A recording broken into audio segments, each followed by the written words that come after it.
ಮೊಳಕಾಲ್ಮೂರು ಪಟ್ಟಣದಲ್ಲಿ ವೈಕುಂಠ ಏಕಾದಶಿ ಸಂಭ್ರಮ. ಪಟ್ಟಣದ ಪಾಂಡುರಂಗ ಸ್ವಾಮಿ ಹಾಗೂ ವೆಂಕಟರಮಣ ದೇವಸ್ಥಾನ ವೈಕುಂಠ ಏಕಾದಶಿ ಪ್ರಯುಕ್ತ ವಿವಿಧ ಪೂಜೆಗಳು ಶ್ರದ್ಧಾಭಕ್ತಿಯಿಂದ ನೆರವೇರಿಸಲಾಯಿತು.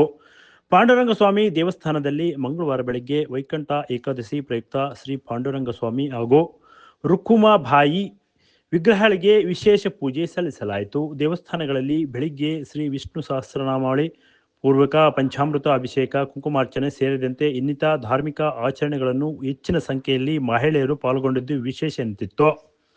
ಮಹಿಳೆಯರು ಬೆಳಿಗ್ಗೆ ದೇವಸ್ಥಾನದಲ್ಲಿ ದೀಪಗಳನ್ನು ಹಚ್ಚಿ ಗಮನ ಸೆಳೆದರು. ವಿಶೇಷ ದಿನದ ಹಿನ್ನೆಲೆಯಲ್ಲಿ ಭಕ್ತರಿಗೆ ಗರ್ಭಗುಡಿ ಒಳಗೆ ಪ್ರವೇಶ ನೀಡಿ ಮೂರ್ತಿಗಳನ್ನು ಮುಟ್ಟಿ ನಮಸ್ಕರಿಸುವ ಅವಕಾಶ ನೀಡಲಾಗಿತ್ತು. ದೇವಸ್ಥಾನದ ಒಳಗಡೆ ಭಕ್ತರು ಸರತಿ ಸಾಲಿನಲ್ಲಿ ನಿಂತು ವಿಶೇಷ ಅಲಂಕರಿಸಿದ ದೇವರ ಮುಂದೆ ನಿಂತು ಪ್ರಾರ್ಥನೆ ಸಲ್ಲಿಸಿದರು. ಅದೇ ರೀತಿ ವೈಕುಂಠ ಏಕಾದಶಿ ಪ್ರಯುಕ್ತ ವೈಕುಂಠ ದ್ವಾರದಲ್ಲಿ ನಡೆದರೆ ಪುನೀತರಾಗುತ್ತಾರೆ ಎಂಬುವ ನಂಬಿಕೆಯಿಂದ ವೈಕುಂಠ ದ್ವಾರದಲ್ಲಿ ನಡೆದರು. ಬೆಳಿಗ್ಗೆಯಿಂದ ನೂರಾರು ಭಕ್ತರು ಆಗಮಿಸಿ ದೇವರ ದರ್ಶನ ಪಡೆದು ಪುನೀತರಾದರು.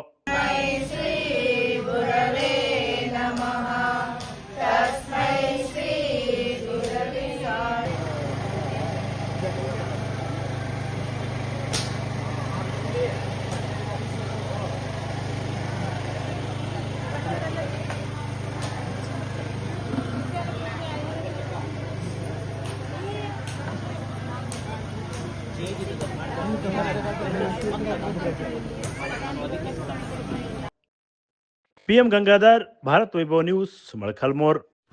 Thanks for watching. Read, discuss and debate with editor Dr. Yan Prashant Rao. Wanted reporters in print, digital and visual media for Bharat Vaibhav Daily Newspaper, BV News 5 Channel and BV Fast Web News from all the talukas of Karnataka, Goa and Maharashtra.